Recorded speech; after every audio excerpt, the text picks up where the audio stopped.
Kamu coba kan nggak ngarah mandi, itu yang mandi kan nabinya, bukan tongkatnya. Coba tongkatnya Nabi Musa coba anak-anak beki itu, dipakai mukul kucing aja tidak mesti mati itu. Jadi nggak jelas mukjizat-mukjizat seperti itu nggak. Tapi kalau Quran menunggui, sampai saking hebatnya Quran, teori rasionalitas, kampanye di mana-mana. Tingkat validitas, tingkat kebenaran Quran itu bahkan bisa diuji tanpa membuktikan. Bismillahirrahmanirrahim. Assalamualaikum warahmatullahi wabarakatuh. Alhamdulillahirrabbilalamin. Pemirsa yang berbahagia, yang dirahmati oleh Allah, semoga kalian semuanya diberikan kesehatan selalu dan juga diberikan rezeki yang melimpah dan barokah, amin. Untuk kali ini mari kita ngaji bareng dengan Gus Baha. Semoga mendapatkan ilmu dan manfaatnya. Bismillahirrahmanirrahim. Assalamualaikum warahmatullahi wabarakatuh. Waalaikumsalam. Rabbi shrah li sadri wa yassir li amri wahlul 'uqdatam min lisani yafqahu qawli. Allahumma shalli wa sallim barik ala sayyidina Maulana Muhammadin wa ala alihi wa sahbihi ajmain, amma ba'du. Engkang sangat kula hormati Habib Ali Asgaf, Habib Husain Asgaf, semua keluarga, wonten Mas Fikri, Mbak Nasila, semua engkang kula hormati, Mas Nurdin sedanten engkang kula hormati. Niki ngaos ilmu dulu apa ngaji ijazah dulu ini?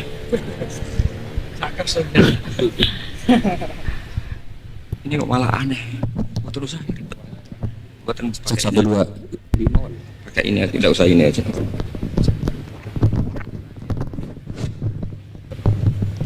Gampang mana? Jelas. Nah.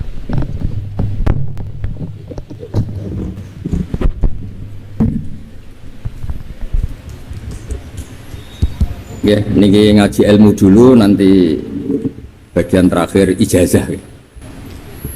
Bismillahirrahmanirrahim. Ini riwayatul Bukhari.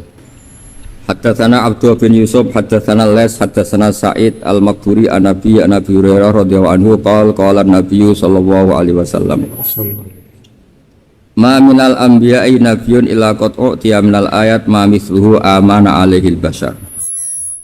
Wa innama kana alladhi utituhu wahyan awhahu wa ilayya fa arju an akuna aktsarahum tabi'an yaumal qiyamah. Dados kita tahu semua nabi itu punya mukjizat, ya, semua nabi itu punya apa? Mukjizat. Mukjizat itu hal yang luar biasa yang memastikan manusia itu tidak bisa menyainginya atau menandinginya. Dan rata-rata mukjizat nabi dulu itu fisik. Misalnya ontanya Nabi Soleh itu kan onta tapi keluar dari batu, itu kan aneh, aneh sekali. Atau tongkat Nabi Musa bisa simsalabim mengeringkan laut apa? Merah. Semua Nabi itu punya mukjizat dan semuanya berbentuk fisik. Kecuali mukjizatul Rasulullah Shallallahu Alaihi Wasallam itu berupa Al-Quran. Al-Quran itu konsep ilmiah.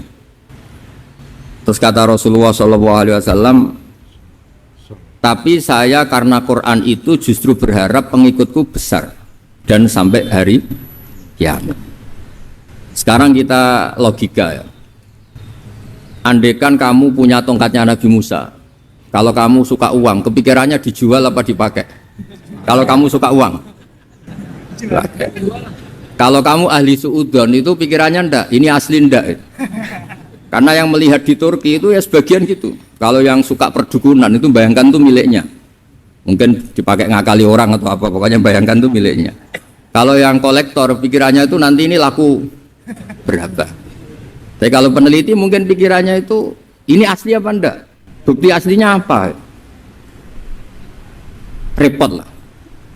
Lagi pula kalau kamu punya utang terus mau apa? Istri kamu marah mau apa? Kalau pakai tongkat. Nah, beda dengan mukjizatnya Quran, itu semuanya apa? Ilmiah. Orang yang sedang harmonis dengan istri bisa pakai ayat, di antara ayat-ayat Allah itu apa? Wa ja'ala bainakum mawaddatan wa rahmah. Nanti kalau ditakdir cerai, saya tidak menyarankan cerai. Kalau ditakdir cerai. Itu masih dimotivasi sama Allah, wa iyatafarraqa yughnillahu kullam min sa'ati. Jika suami istri itu cerai, jangan-jangan suaminya dapat istri lebih baik, istrinya nanti dapat suami lebih baik. Jadi yang masa lalunya ada keprahara. Kan banyak orang suaminya meninggal ketika nikah lagi ditanya, kangen sama suami pertama, alhamdulillah ini lebih baik. Padahal suaminya yang meninggal itu berharap istrinya ini kangen, ternyata dia sudah syukur dapat suami yang lebih baik. Jadi Quran itu menunggui kita ila yaumil qiyamah. Kita tidak bunuh diri, itu ya barokahnya Quran. Karena problem apapun kita dinasihati apa sabar, apa dinasihati sabar. Kan nggak mungkin kamu pegang tongkatnya Nabi Musa, punya masalah apa saja ngelihat tongkat, bisa apa tongkat. Tapi kalau Quran kan nasihat, solusi. Makanya Nabi berharap dengan Quran ini, saya berharap pengaruh saya, pengikut saya terbanyak ila yaumil qiyamah. Terus beliau dikomentari begini sama, ini Fathul Bari, sarahnya Bukhari. Al-muradu anna mu'jizatil anbiya inqaradat binqiradi a'sorihim falam yusyahidha illa man hadaraha. Problem mukjizat nabi-nabi dulu itu kan fisik, sehingga yang tahu kalau Nabi Soleh punya unta yang ajaib itu yang tahu ya hanya yang hadir saat itu. Yang tahu kalau tongkat Nabi Musa bertuah itu juga yang tahu hanya yang hadir saat itu. Selebihnya tahu tongkat ya di museum. Tapi kalau Quran menjadi solusi, menjadi panduan, menjadi pegangan itu ila yaumil qiyamah. Kita beri contoh ya, Quran panduan yang paling gampang misalnya. Dulu ini cerita ya. Dulu itu ada orang kafir cerdas namanya Jubair bin Mut'im. Itu saking pinternya dia, pinter juga tokoh. Itu sebagai delegasi pembebasan Asra Badrin. Jadi tawanan-tawanan perang Badar itu mulai dulu ya ada negosiasi mau dibebaskan. Terus orang-orang kafir ini menugaskan namanya Jubair bin siapa? Mut'im. Ini ada di Bukhari. Karena ini ngaji di Jakarta. Kalau orang nggak tahu hadis juga tanya ini sahih enggak itu. Wong nggak tahu kok tanya itu aneh-aneh. Padahal kalau dibodoni itu ya nggak tahu. Tapi ya tetap tanya, hadisnya ini sahih enggak? Ini kata kiai apa kata nabi ini ya ribet. Memangnya kata nabi kamu dengar kan ya lewat kiai. Emang. Setelah itu Jubair itu datang ke Medina. Dengerin ya, datang ke mana? Medina. Kemudian dengar Nabi baca Wattur pas sholat maghrib. Jubair karena Nabi dulu gak ada hotel, gak ada pondok ya. Pondoknya Nabi hanya sufah itu. Nabi baca maghrib, bukan diskusi, bukan debat, baca Wattur wa kitabi mastur firrokim mansur wal baitil ma'mur wasaqufil marfu wal bakhril masjur terus itu. Kemudian sampai pada titik ayat am khuliqu min ghairi syai'in. Masa manusia atau alam raya yang maujudat, yang nyata, yang wujud nyata. Kemudian asal usulnya itu ketiadaan. Ini kan hadhil alam maujud, alam ini kan nyata. Masa sesuatu yang nyata penciptanya itu tidak nyata. Jadi nggak mungkin ada faham nihilisme. Kalau faham nihilisme berarti melahirkan teori begini. Al adamu yakhluqu maujudan, sesuatu yang tidak ada menciptakan yang itu kan akal nggak bisa menerima. Kalau sesuatu ini ada, penciptanya pasti ada. Terus akhirnya Jubair bin Mut'im itu simpuh di depan Rasulullah terus bilang, ya Muhammad kada qalbi ayatir, hampir saja hati saya terbang. Kalau riwayatnya Imam Ahmad, faka'an nama sudi qalbi, hati saya dihancur. Semua teori yang saya bawa untuk ngelawan kamu sekarang luluh semua, hancur semua. Yang benar adalah teori Anda bahwa Tuhan itu satu dan Tuhan itu ada sebelum semua makhluk. Coba kalau Nabi Muhammad ada Jubair bin Mut'im terus menyembunyikan tongkat dekat mihrab, terus dilihat ini apa, paling pikirannya ini dari kayu apa. Terus yang bentuk tongkat itu tukang pemahatnya siapa? Kok kurang keren, kalau di Blitar gimana ya? Kan malah panjang. Kira-kira kalau mukjizat itu dari tongkat itu malah panjang. Panjang lah pokoknya, panjang. Lagi pula kamu coba kan nggak ngarah mandi, itu yang mandi kan nabinya, bukan tongkatnya. Coba tongkatnya Nabi Musa coba anak-anak beki itu. Dipakai mukul kucing aja tidak mesti mati itu. Jadi nggak jelas mukjizat-mukjizat seperti itu nggak Tapi kalau Quran menunggu. Sampai saking hebatnya Quran, teori rasionalitas, kampanye di mana-mana. Tingkat validitas, tingkat kebenaran Quran itu bahkan bisa diuji tanpa membuktikan. Tanpa apa? Cukup pakai akal. Saya tidak bosan-bosan cerita ini karena ini khazanah kita. Di kitab Nailul Ma'mul itu, di kitab Usul Fiqih. Saya berkali-kali cerita ini karena ini untuk menunjukkan bahwa Quran itu liqaumi ya'qilun, liqaumi yatafakkarun. Ada seorang kiai, seorang ustadz, kiai dulu itu ya memang orang soleh, alim terus jadi kiai. Kalau kiai sekarang tuh macam-macam, nganggur terus ingin jadi kiai, terus daftar gitu. Ada lowongan di yayasan masuk ingin jadi ustadz karena dengar ada gajinya. Dulu tidak ada seperti itu, tidak. Makanya dulu itu kalau ustadz kiai pasti soleh karena dia alim terus ingin orang lain tuh mendapat ilmunya. Kalau sekarang nggak ada yayasan sehat, guru gajinya sekian. Yang nggak ingin jadi ustadz tuh daftar karena ada gaji. Apalagi ada kabar, ada gaji, ada mes, ada wah yang daftar banyak. Tapi mentalnya ada kiai sebetulnya. Ya kalau sampai tanya itu baik bagus ya setengah baik. Ya maksudnya setengah baik ya ada baiknya lah, namanya profesi ngajar itu kan baik. Tapi setengah saja karena motifnya itu nyari gaji, bukan ingin mencerdaskan umatnya Rasulullah SAW. Itu Imam Amudi itu guru matematika. Saya nggak bosan-bosan cerita ini, guru matematika. Muridnya sampai takut ini masuk surga ndak, kiai kok ndak ngajarin istighosa atau tahlil malah ngajarin apa? Matematika. Beliau meninggal terus muridnya tanya, "Ma fa'alallahu bik?" Kira-kira gitu. Apa yang dilakukan Allah? Allah nyambut Anda gimana? Terus kata Imam Amudi, "Bagus saya disuruh ngajar malaikat." Karena malaikat kan enggak pernah kayak anak beki gini ngaji gini. Malaikat itu enggak pernah ngaji, dia iman saja karena tahu surga, tahu neraka terus iman gitu aja. Jadi imannya malaikat tuh enggak keren kita. Masya Allah. Imannya loh. Loh itu yang ngendikan Nabi loh, tidak saya. Nabi pernah tanya sama sahabat, iman yang paling keren siapa? Jawabannya sahabat malaikat. Ya enggak karuan malaikat iman. Dia yang tahu surga neraka, tahu segalanya, masa ada enggak imannya? Pasti iman lah katanya. Terus ya para sahabat engkau iman ya wajar kan menangi saya, nemuin saya. Yang hebat itu orang-orang yang tidak melihat saya, tidak saya didik tapi tetap iman.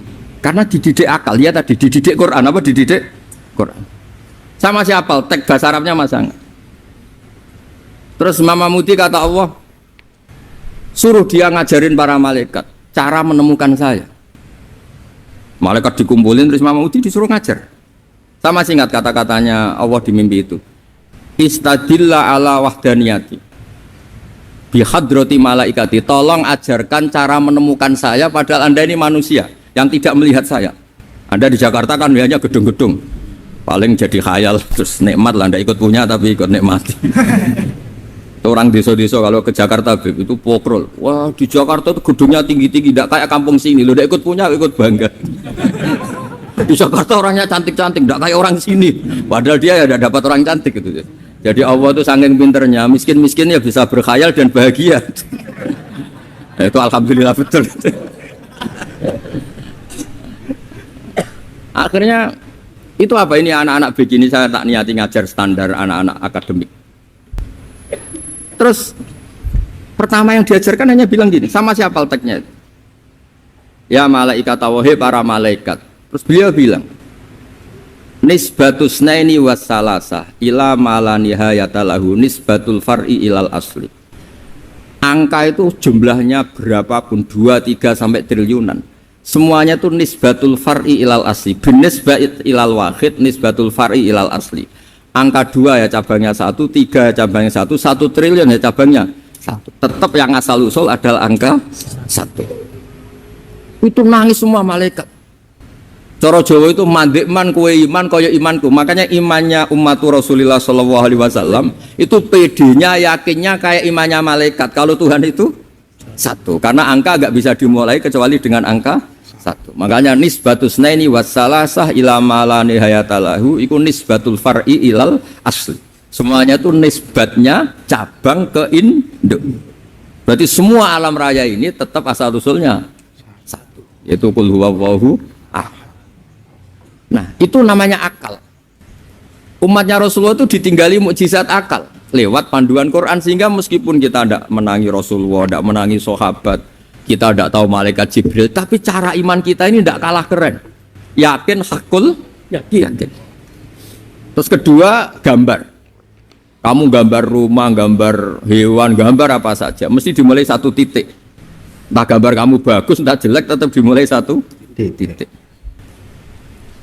Nah, titik ini namanya nuqtatul wujud. Semua alam raya dimulai dari satu titik, yaitu nuqtatul wujud. Makanya Quran dimulai bismillah, dan bismillah itu dipilih sama Allah pakai pertama ba itu ada titik. Itu kata semua ulama. Itu titik itu singkatan dari bi kana makana wa bi yakunu mayakun. Karena saya semuanya ada. Bi itu karena saya. Jadi makanya santri-santri beki tidak usah bayangkan kamu jadi wali terus bisa terbang ke Mekah, tidak usah. Kalau terbang ke Mekah ya sudah umroh aja bayar. Kalau enggak ya maklaran KBH atau apa. Pokoknya cari gratis. Ya gratis kan ya. Dapat orang 10 gratis. Satu. Terus orang enggak umroh-umroh dirayu-rayu supaya umroh. Repot. Itu pelanggaran fikih itu. Kalau orang punya utang itu wajibnya hanya utang dulu gitu. Wah repot. Saya itu juga sering bingung di kampung-kampung. Gus sama umroh. Kenapa? Dapat gratisan. Minta uang saja buat nyaur utang, nggak boleh. Wah, secara fikih yang wajib itu nyaur utang bukan umroh. Nggak boleh Gus diminta uang, nggak boleh, harus umroh. Udah gitu saya ini bingung Gus mau umroh, nggak nikmati. Kenapa? Disuruh ngajar Gus. Repot semua kalau ibadah mergawi ya gini bingung semua. Ya saya mohon anak-anak BK semuanya yang seneng Quran itu harus seneng sampai kayak saya sehingga tahu.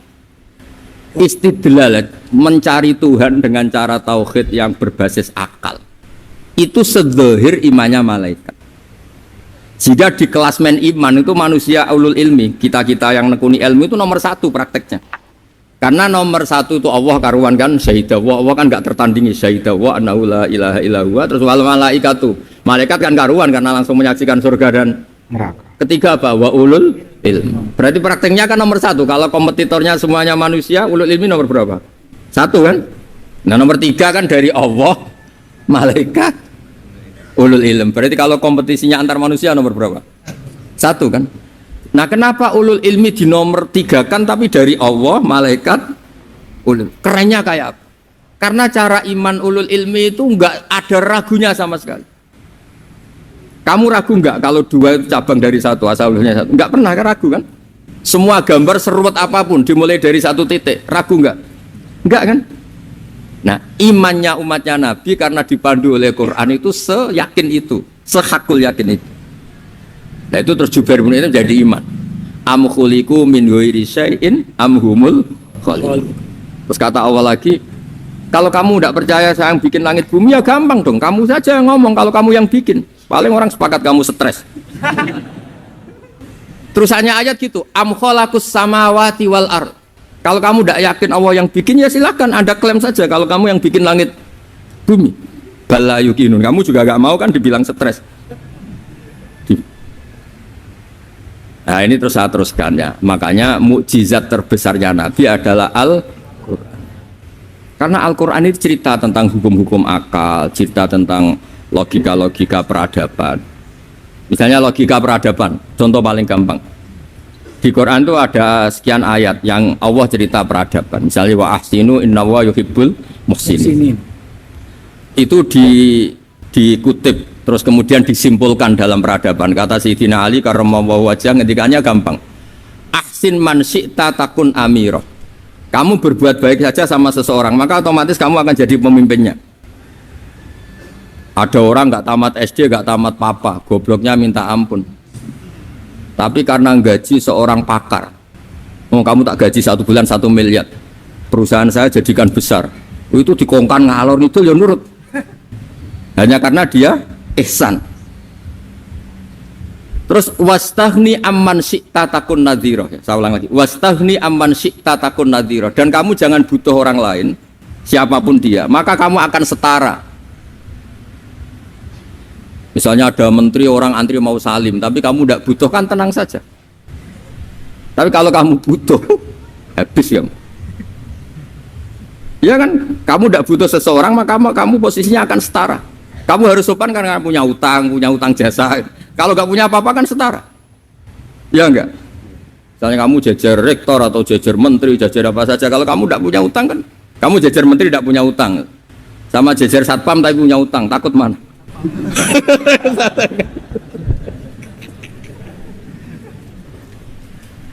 Kalau butuh itu mesti kalah kan? Ada pejabat misalnya nggak begitu cantik sama perempuan cantik yang kamu butuh ingin dicintai, takut mak. Padahal nggak jelas orang ini pangkatnya apa, nggak jelas. Jadi dalam hukum sosial itu kata Sidina Ali, wastahni aman syi'ta takun nadhira. Kamu jangan butuh seseorang maka kamu akan setara. Terus yang terakhir, wahtas ilaman syi'ta takun asiro. Asiro pakai sin. Dan silahkan butuh seseorang maka kamu akan jadi budak dia. Ya coba misalnya Anda seorang profesor, seorang alim, seorang getop, misalnya mencintai janda di ujung kampung sana, jalan kaki 2 kilo, padahal itu gak tamat SD, tapi gara-gara seneng, kacau kan, logika kepangkatan hilang semua kan. Jadi itu hukum peradaban, itu mewakili isi-isi sosial yang diterangkan Quran. Ya, jadi paketnya 3 tadi ya. Ahsin man syi'ta takun amiro. Kamu berbuat baik sama seseorang maka kamu bisa memimpin. Wastahni amman syi'ta takun nadhira. Kamu jangan butuh seseorang maka kamu akan setara. Mbok kamu ketemu orang terkaya di dunia. Yo ketemu orang terkaya di dunia, kamu jejer, kamu tidak butuh dia. Tenang kan bisa setara kan? Tapi kalau butuh harus sopan, ngajukan proposal, harus berakhlak karimah. Makanya sekarang Anda kok berakhlak kenapa? Ternyata mau nyalek. Biasanya Anda berakhlak kok berakhlak. Ada apa ini? Makanya guyonan di Rembang itu Beb Husain ini. Kalau ada orang mendadak sopan sama temannya curiga, kok tumben sopan, mau utang ya?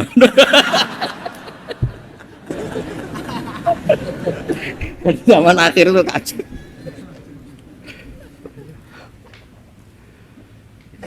Ya di semua daerah gitu ya sama Pak Rektor ya. Kalau ada teman biasanya nggak sopan kok sopan, itu temannya curiga. Ini Pak Rektor UI ini kok tumben sopan, ada apa ya?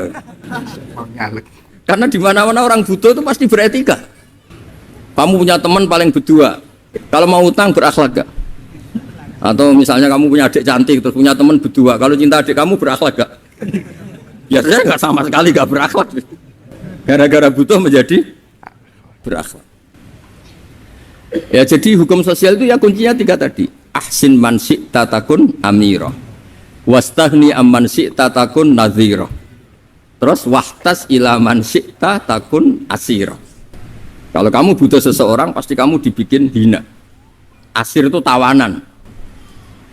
Nah, Quran itu bicara sosial itu lengkap. Dan itu yang nunggui kita. Kita punya tetangga yang kurang baik, ya seneng. Punya tetangga baik, ya seneng. Kata Imam Syafi'i, saya berkali-kali cerita. Kok seneng semua Imam Syafi'i? Ya bagus lah. Kalau yang seneng saya enak lah. Dijak jagongan, dijak ngopi enak lah. Yang nggak seneng saya, gak ngarah utang.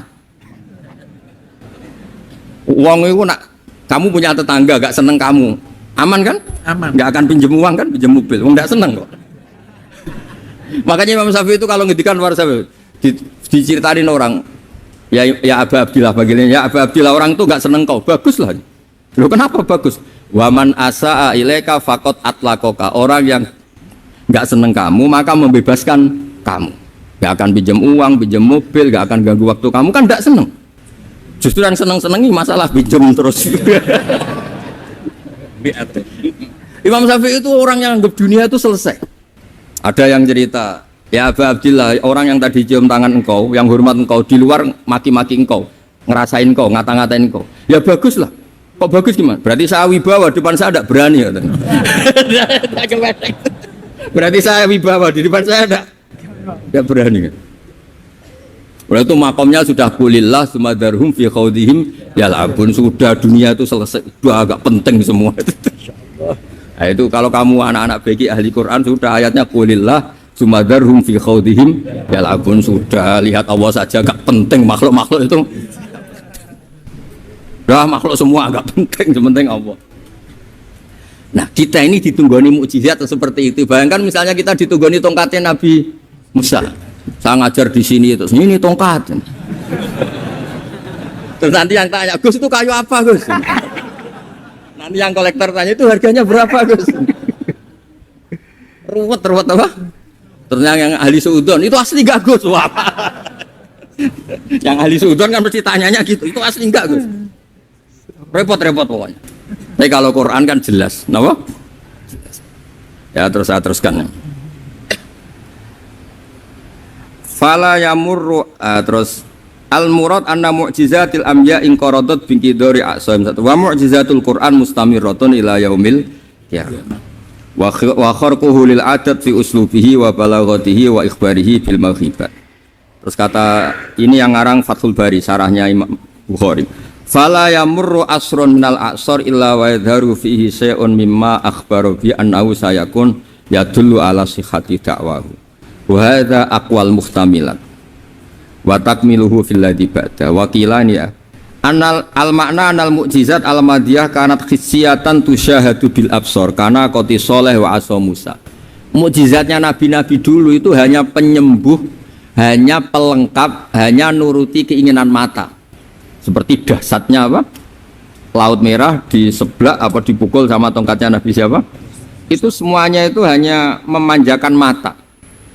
Urusan mata. Terus wow itu.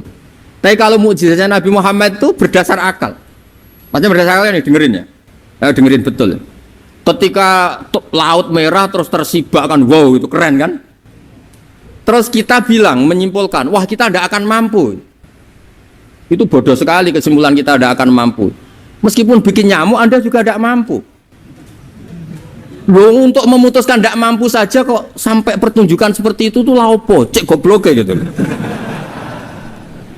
Nah kalau kita karena umat yang pinter untuk memaksa kita nggak mampu, Allah bilang Inna wa la yastahi ayadriba mathalam ma ba'udah. Kita melihat nyamuk langsung berkesimpulan tidak mampu. Saya berkali-kali cerita, nyamuk itu sudah kecil, masih punya urat, uratnya kayak apa? Masih punya kuman, kumannya seberapa? Ya enggak? Nyamuk itu kecil, punya organ tubuhnya punya urat.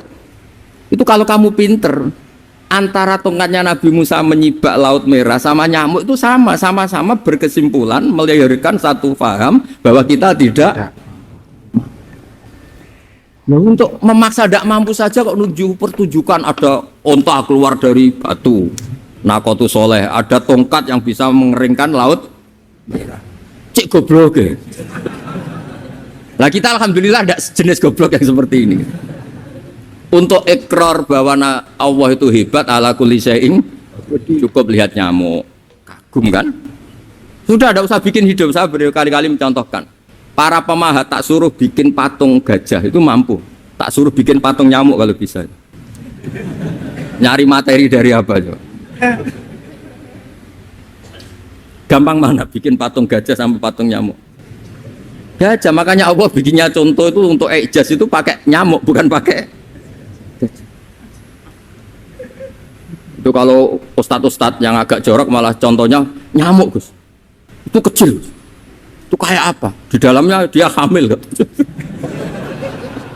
Itu anaknya kecil lagi, telurnya kecil lagi, itu gimana itu cara bikin ini?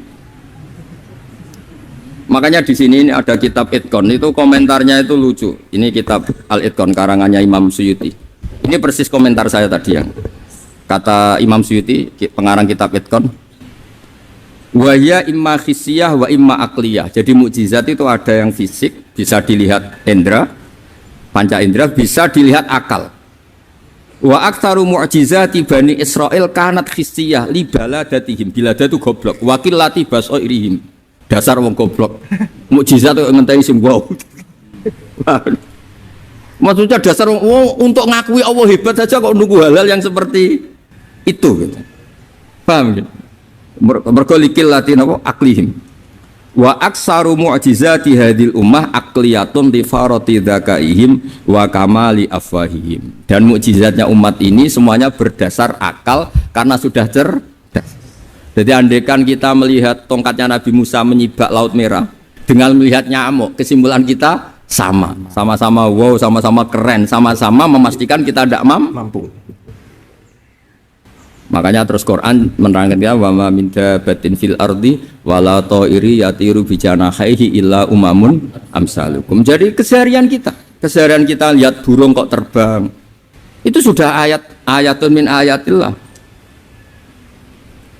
Paham ya? Terus niki kudu bangga ditunggoni napa Quran, nggih ditunggoni napa Quran. Wa mu'jizatul Quran tusyahadu bil basirah fayakunu mayatabi'u li ajlihi aksar. Terus li annal ladzi yusyahadu bi ainir ra'si yang qaridu bingkiradi musyahidi. Sesuatu yang tampilan dahsyatnya itu disaksikan mata, maka itu bisa habis. Era tongkat Nabi Musa seperti itu habis enggak? Bisa mengeringkan laut merah, habis kan? Tapi era mukjizatnya Quran ila yaumil qiyamah. Ya contoh sosial, saya kembali lagi ke sosial. Kamu punya teman awet atau punya istri awet, itu konsepnya ya wal kadhiminal ghaidh, agak gampang tersinggung. Coba kalau kamu setiap tersinggung putus, setiap tersinggung habis, kamu tidak punya teman, tidak punya istri. Sampai kita awet seperti ini, kalau kecewa ya wal kadhiminal ghaidh, ngempet. Termasuk saya ini, biasanya ngaji khusus terus baca gini ya kecewa kan? Tapi barokahnya diwarai Quran wal kadhiminal ghaidh, ngempet Gus, ngempet.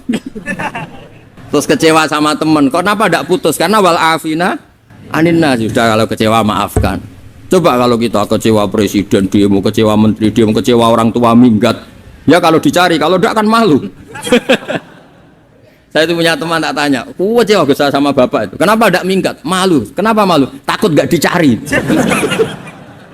Itu orang tuh paling malu itu kalau keluar dari rumah nggak dicari. Saya punya teman lagi, saya ini takut mati Gus. Kenapa? Takut istri saya tidak nangis Gus.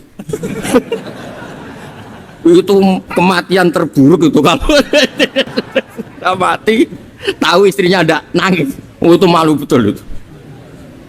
Makanya jangan mati, pokoknya pastikan orang sekeliling ada nangis itu baru berani mati, kalau enggak jangan. Ya jadi mukjizatnya Nabi itu luar biasa.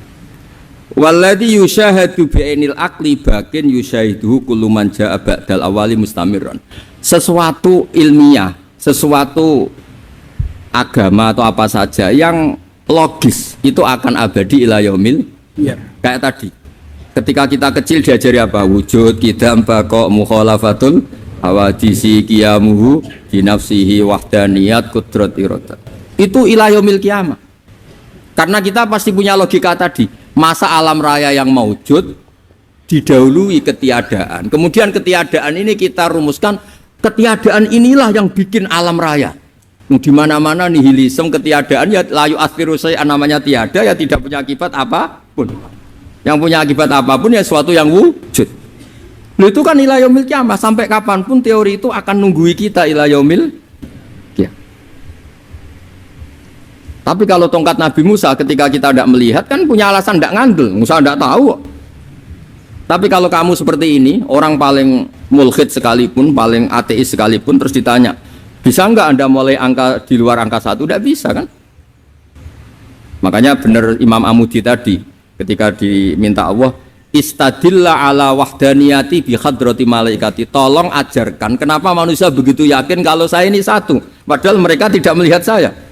Terus beliau ngendikan, apa? Nisbatus naini wassalasa ilal wahid nisbatul far'i ilal asli. Angka 2, 3 sampai enggak terbatas, semuanya dibanding angka 1 itu nisbatul far'i ilal asli. Semuanya itu cabang dari angka 1. Itu mbok siapapun enggak usah ditunggoni nabi, enggak usah ditunggoni wali.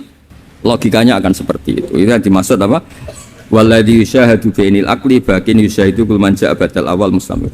Ya ini masih ada waktu seperempat, ini ijazah. Kalau ijazah nggak boleh tanya, ijazah ini. Dan itu yang fotokopi lebih besar itu ijazah. Masya Allah, alhamdulillahirrahmanirrahim. Barusan kajian tentang ilmu ini, tentang mukjizat Nabi Muhammad Rasulullah SAW dengan Al-Quran. Mukjizat Al-Quran ini tiada tanding, tiada yang lebih hebat lagi. Mukjizat yang diberikan oleh Allah untuk Nabi Muhammad, untuk nabi-nabinya, bahkan semua untuk nabi-nabinya, mukjizat yang paling abadi dan kekal sampai hari kiamat itu, yaitu mukjizat Al-Quran yang diberikan kepada Nabi Muhammad untuk kita semua umat Islam. Bahwasanya mukjizat ini, Al-Quran ini tiada batasnya, bahwasanya itu kekal. Seperti contoh tadi, tongkatnya Nabi Musa, mukjizat yang bisa membelah lautan.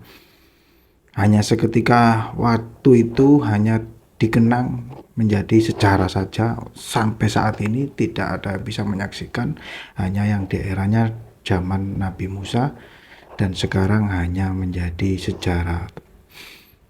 Tapi bedanya dengan Al-Quran, mukjizatnya sangat luar biasa. Sampai saat ini pun semuanya kehidupan ada di dalam Al-Quran.